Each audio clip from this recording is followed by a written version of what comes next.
You guys are doing OTAs next week. What was sort of the rationale behind this setup? Yeah, just giving the guys like a week. This is a little bit more competitive time with the Mamba periods being involved, and just wanted to give us maybe a week away from this in terms of the big picture of it from an off-season standpoint of rest and recovery. Next week, like you mentioned, will be a little bit toned down. We'll only be on the grass for about an hour and 15 minutes. Heavy emphasis on the pass game, specific to pass protection, pass coverage, pass rush, and throwing the football. And so knowing that this is going to be a little bit more competitive, just wanted to give us a week away, and then that last week going into the off season is to not be at like ramped up at this point, to kind of be, all right, let's get our good work here and then just kind of ramp it down a little bit next week in order more so for sports science, rest and recovery. What kind of trust has Parker Washington earned with you over this last year? Yeah, a ton. I think he's a guy that every play he comes back and, has a communication, what he sees out there. The relationship between, he and Trevor has continued to grow and develop. And then for us as coaches, his toolbox of being able to play inside, play outside, run routes at all three levels. And I think his football knowledge has just continued to ascend.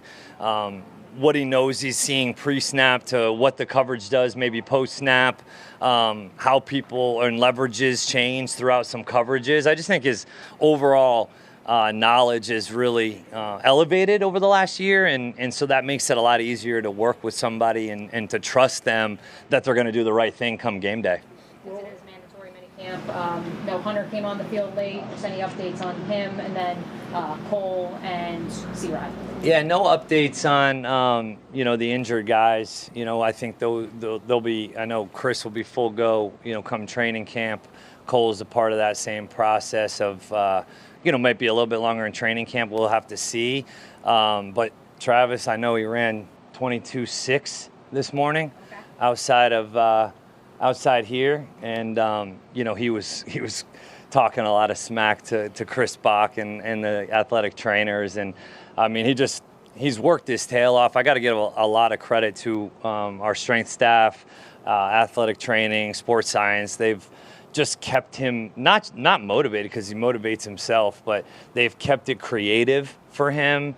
The drills, the way that they're pushing him and challenging him, and then he goes into the video room with each side of ball, and then he's able to get a ton of reps in there. So, watching him run around this morning, hit 22.6 was pretty fun to watch. Kind of across a couple different position groups, but three young guys really have stood out. Yeah. Your impressions on them: Branson, Combs, Jabbar, and then CJ. Yeah. Branson's a guy, obviously, that we had a lot of like for last year. He was close to getting claimed. We ended up, putting him on the active roster, and, he may win the Iron Jag, of the year at this pace. I know he's leading the group right now, leading the team in the individual award.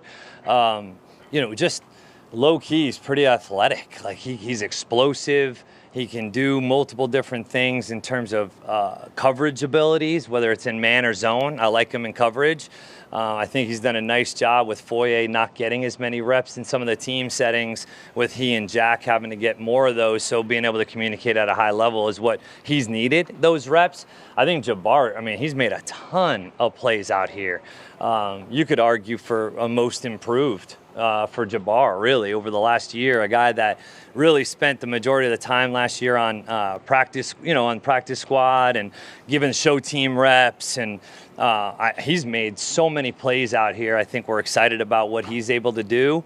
And then C.J. Williams is just, I think he leads the team in receptions right now. Now he's getting a lot of reps, mixing in with a couple different groups, but you talk about what's the job for a receiver is to get open and catch the ball. And he just kind of does that.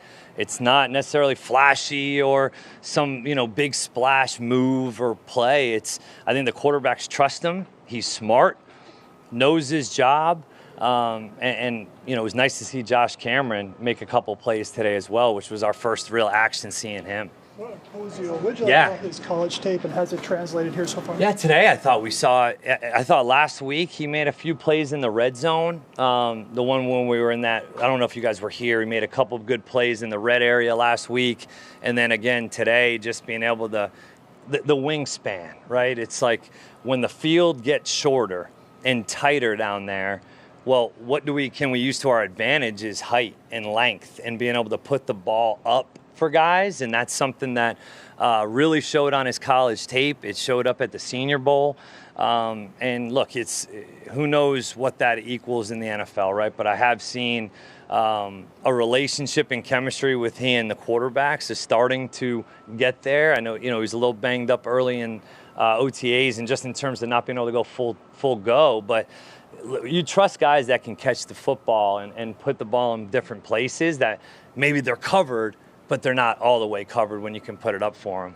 What are you seeing from Ventrell Miller? Yeah, Ventrell, he's continuing to get those reps. Again, it's been different with Foye not being in there, right? And so that has put a whole onus on those other guys, Ventrell, Jack, and Branson, to step their game up. And I don't mean in terms of really play. I just mean alignment, assignment, communication, checks, all that stuff. So I don't think we're able to really see what Ventrell does best right now, right? That this is not a setting in which we're going to feel him do what he does best, which we know is thump, stop the run, be somebody that can run sideline to sideline and come downhill. So we're trying to stress him and stress those guys in coverage a lot more this spring, and I think he's responded. How valuable is Eric Murray's experience at that spot? Huge. It allows us to be able to move Antonio around, right, and know that in the back end we've got consistency, a guy that's going to come down and make plays in the run game, get us in the right checks and balances in the back end from a coverage standpoint. But Eric plays the game nasty. He plays this game violently. He's made some plays on the ball. He understands how to practice. He's not a guy who's going to be able to go make a play on the ball without running through the receiver. And just pros know how to stay off the ground. Pros know how to understand angles in practice to tag off and not hit people. He's a pro's pro. And I really think if he can continue to stay healthy, we're going to see a better player this year out of Eric. You're still a long way away from pads, but you said more competitive today. What did you like about the competitive nature of today's practice? Yeah, just seeing some guys make some plays one-on-one, right? Like without our Mamba period is 5-man rush, cover one. So that's one-on-one pass rush and one-on-one on the outside. We're not running any meshes or picks or rubs to help them get open. We're just calling ball plays and let them go play. And it was nice to see some guys make some contested catches, something that, early in the year last year we struggled with. We improved upon that as the year went. Nice to see BT go up over the middle and make a heck of a play. And I mentioned Josh Cameron, and it was good to just see guys go compete when the ball's in the air and make some plays. Why is that Mamba period so important?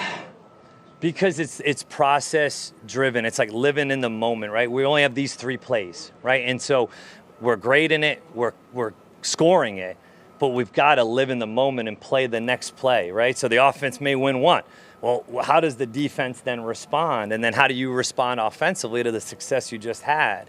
And so we're trying to train the mind, the Mamba mentality of living in the moment, competing without understanding or caring about the result, right? We know what the result is after those 3 plays, and then the next group's coming in and playing. So trying to continue to train the mind and train ourselves in competitive situations, knowing that, we're not going to run the ball in these settings because we're not in pads. It's hard to judge. Did he get the line? Did he make it? Did he not? So, this whole spring has been a heavy emphasis on the pass game.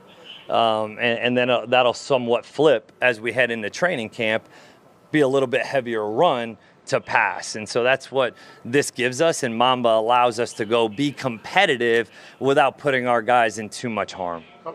Again, hard to judge with no pads, but what have you seen from the offensive line throughout this time so far? Yeah, it's hard to tell. You know, I mean, I just know that the chemistry and continuity's been there, and it's been good. I think, you know, nice to see some of the young guys get some reps and be thrown into the fire and thrown into the mix.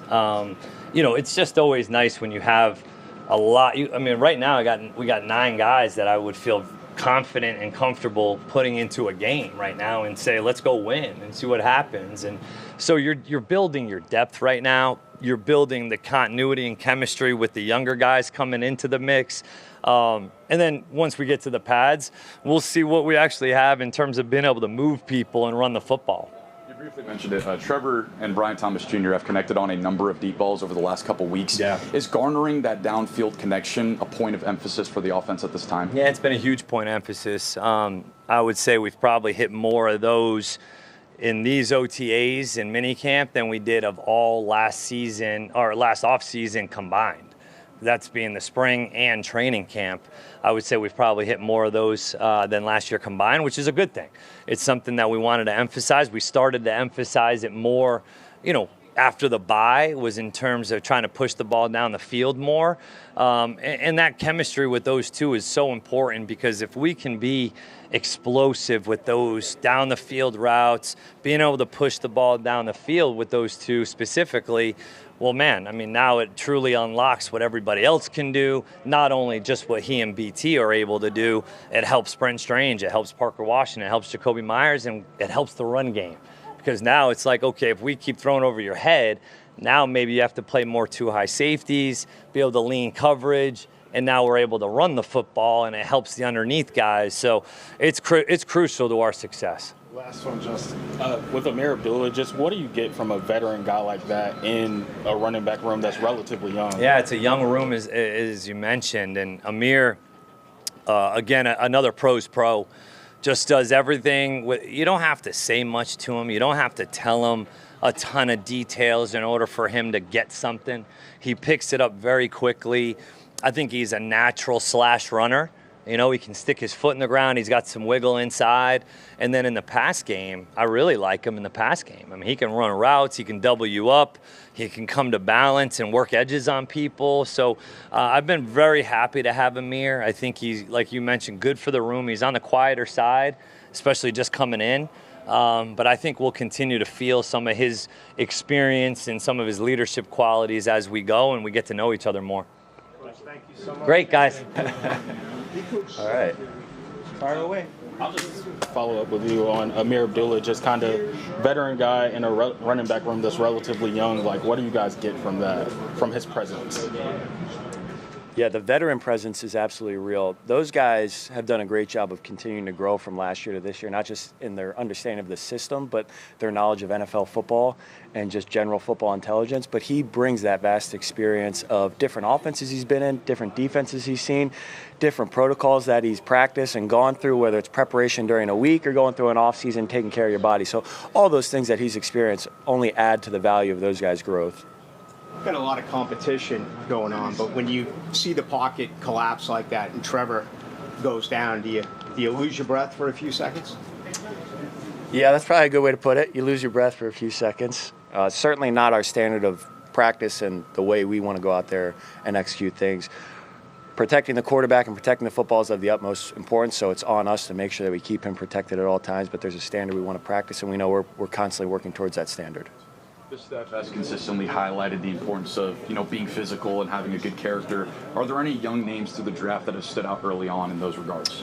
Well, it's hard to single out one guy. I think when you look at the guys that we've added, whether it's through the draft or even through the free agency process, we've tried to identify guys that fit that standard of physicality, those guys that are tough, the guys that go out there and attack, and that stuff shows up on tape, and then hopefully it shows up in practice for us every day. So I don't really want to single out one guy because I think those guys have done a really good job of embracing that.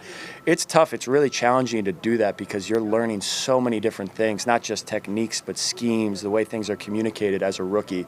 So that kind of eats up some of your mental space. So to be able to take that and compartmentalize what I'm trying to learn and then go out there and still play with a certain play style is a challenge, and I like the way that those guys have embraced that. When you look at Tootin, how have you seen him kind of elevate this offseason, knowing that he's going to have to take on a bigger role this year? In a lot of ways. It's a great question because he's elevated with some of the things we expect of him with the ball in his hands and the creativity with which he runs the ball, processing some of the reads that we have in the run game that we've kind of tried to tweak and adjust to help him and fit his style a little bit more. But he's also improved from a mental standpoint in the protection game and the pass game. So there's so many phases to being a running back that he's continued to elevate really through his studying and through all the extra work that he puts in. Him and the entire room, they do a great job with Coach Morton of doing so much extra on their own to try to be out here and prepared for practice.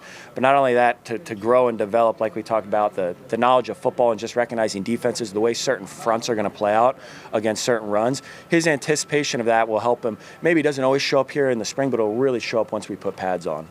Knowing that you're not hitting yet, what have you liked from the offense so far through, 2.5 weeks-ish? There's still so many things that you practice even without hitting, whether it's your operation, your communication, all the details on routes and timing and footwork.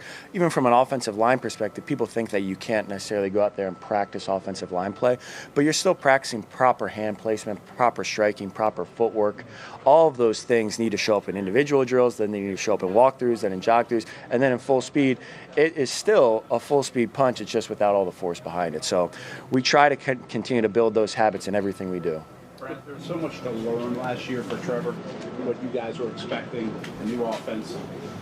Do you feel like he's got all that, or is there still an education? I get things are going to evolve, but I mean, are you guys just at a totally different jumping off point when you got back together? No, that's a good question. There's an element of certain foundational principles and certain concepts that you're always going to be working on. So you don't take any of that for granted.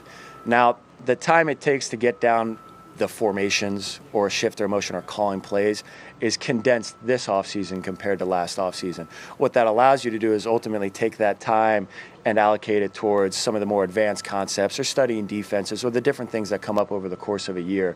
So we never necessarily bypass some of the simple things. Those foundations always exist, but our ability to master those maybe a little bit more quickly gives us the opportunity to work on other things instead. Is there some examples on occasion that you'll be out here and you'll be like, yeah, like you didn't say that last year? Yeah. I would say that there's moments out there where you can, there's a lot of examples where he's able to go out there and execute something at a high level without having to maybe go through it beforehand or talk through it with the offense, talk through it with the backs or tight ends. So it's not just him, it's really everybody. But for example, the other day he goes out and makes a protection call that we haven't called or really gone through with the group in months because it hadn't really been since the season, the fall. And he goes out there and calls it, and the guys are able to execute it really without us going through things, which I love because then I turn around and get to tell those guys, see, this is proof you don't need coaches. I don't need to tell you guys anything. You guys should be able to execute on your own without us doing anything. But that was encouraging just to see him go out there and kind of pick up right where we left off in the fall without us going through something. We saw C.J. Williams and Josh Cameron have a couple of nice catches today. Just what have they shown you guys since they've been here as rookies? Yeah, I'm going to go back to the things that we talked about with all those rookies, the physicality, the attacking, their play style shows up, run game, pass game, screen game, you name it, individual drill shows up. But both of those guys have been, first and foremost, great people to have in the locker room, in the classroom, diligent, the way they study, the way they prepare, the way they want to go out there and perform to our standard has been a real treat to be around. Now, they also add an element of strength and physicality. Both those guys are bigger receivers that can do things in the run game. And you see the catches that Josh is making downfield, using that body, using his physical presence to help himself create separation. Brent, by the end of next week, how much of your offense will you have repped? You know, that's funny. That's a question I feel like guys always get in the offseason where they put a percentage on it. I don't know that I have. I don't know that. Yeah, 82. I'm going to stick with that. No, I don't know that I have a percentage necessarily on what's in and what's not. One of the things about our offense is that we're always trying to evolve. So we want the things we're practicing this offseason to mirror exactly what we do during the season so that we can say we're perfectly efficient with every single rep we got. But we know as guys continue to develop and new schemes develop and defenses defend us differently, through the course of the season, our offense will change. So it's so hard to put a number on, hey, we have this percentage of our offense in, because the offense that we have when we show up in fall will not be the same offense that we have in January, because we're always going to evolve. So we might even evolve from the end of the spring to the beginning of summer training camp when we go back and look at everything and say, what do we need to change? What do we need to adjust? I got a weird question. So, Absolutely. That's what I'm here for. Yeah, I know. Yeah. UFL went to 4 points for 60-yard field goals this spring. Oh, never mind. I'm not going to have a good answer for this one. Yeah. I mean, would you like to see it, or would that just be another headache for guys in your position, offensive coordinators? I certainly wouldn't frame that as a headache. It would be a fun challenge to explore. But in terms of having an opinion on that, thankfully that's above my pay grade, so I can punt on that one and let somebody more qualified answer that. But it'd be a fun challenge to look into that. Apologies if you've been asked this already, but in terms of Wyatt, Emmanuel being right guard, left guard, the rotation between Wyatt and Patrick, if you could just explain, A, why those two guys you kind of landed on, Emmanuel being at the left and then Wyatt at the right, knowing they're still rotating, you guys will rotate, but just curious, I think like there's a notion out there that like the right guard has to be the run blocker, so I was just curious if you either wanted to spell that or lean into that. Yeah, it really more so has to do with the fact that you're trying to get a rookie ready to go, and we talked about all of those things that you have to learn just to be able to go out there and operate on offense, let alone go out there and play full speed or even doing drills. So Emmanuel's has more experience at the left guard position, so it's a little bit more natural of a transition to continue playing left guard. Now, is he capable of playing right? Absolutely. But just for his growth and development process, the starting point is left guard.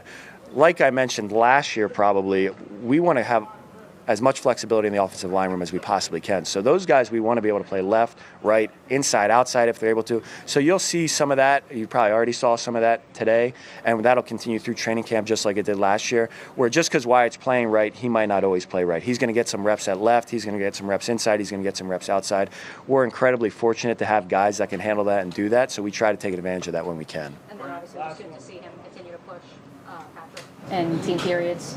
I think all of those guys, whether it's tackles, guards, centers, all of those guys continue to push each other to elevate that room. I've been really pleased with the way they've attacked their preparation, attacked the competition across the board. And I think, thankfully, we have a group of guys with some depth that can all push each other. I was going to ask this question before he showed up behind me anyway, but is there as average like 30 a game in the second half of the year? But if there's a sense you weren't happy completely with the run game, is there a chip internally with the coaches and maybe with these guys about how the run game played out? Yeah, I think I wouldn't single out the run game necessarily. And I would say that no matter what we're doing or what the outcome was, we're probably never going to be content with 30 points, 40 points, 50 points. There's always going to be so many areas of improvement. And we know that going in. So we're not going to be unrealistic and expect that we're perfect every single rep of every single play. Otherwise, it's a disaster. But if there's something that we can improve on, we're going to attack the improvement, and that's going to be our focus, whether we're scoring 50 points or 0 points. So we're attacking the process every day. So that it's absolutely true with the run game, but it's also true with the protection game. It's true with the pass game. The coaches, players, I think all of us are on the same page that we aren't content with where we were because we know where there's room for growth. Thanks, Grant. Actually, the same question I just asked him. You heard it. I can't ask it again. Sorry, I was talking. You guys were really good on offense the last half of last year, points-wise, but there's a sense that you're not completely satisfied with how the run game was. Is that accurate? Like in the building out here, is there a little bit of a chip about how you guys ran the ball? I did hear him say, like, you're almost never going to be. I mean, if we ended last season first in rushing in the NFL, we would have showed up here just trying to figure out how to get better, you know? So there's always going to be that thing, those different things, the techniques, the scheme. How can we just take that next step as a group, as an offense? And that's what we're working towards no matter what. Like, I think he said it best, was like, you're never going to be content with where you're at. So, yeah.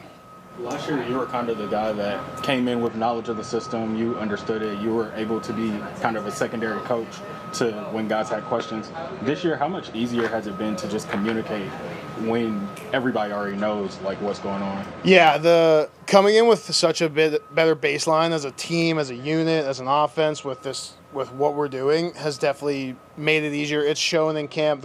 The conversations are so much at a higher level than they were at this time last year, because last year was truly the basics. Now, like, we're coming in with an understanding, and our coaches did a really good job of starting over really, and like coaching this in a way that, hey, we're not going to take anything for granted. We're going to start from the ground up. We're going to talk about fundamentals. We're going to talk about the basics, the certain plays.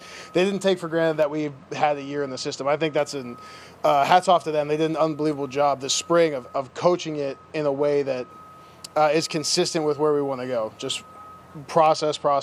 How can we get better? With Brian coming over and you're being familiar with him from in Tampa, what changes as far as comfort or just, schematically, what does he bring now to this rushing offense?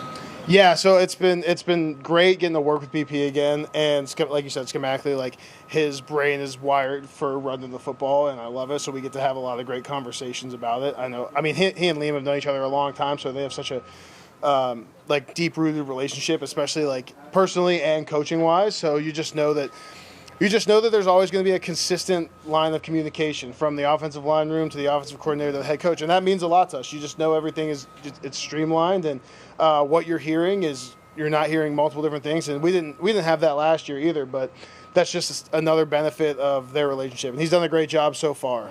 Hey, Robert, when you talk with Trevor inside during this offseason program, how can you tell that his knowledge of the offense has gained another comfort level?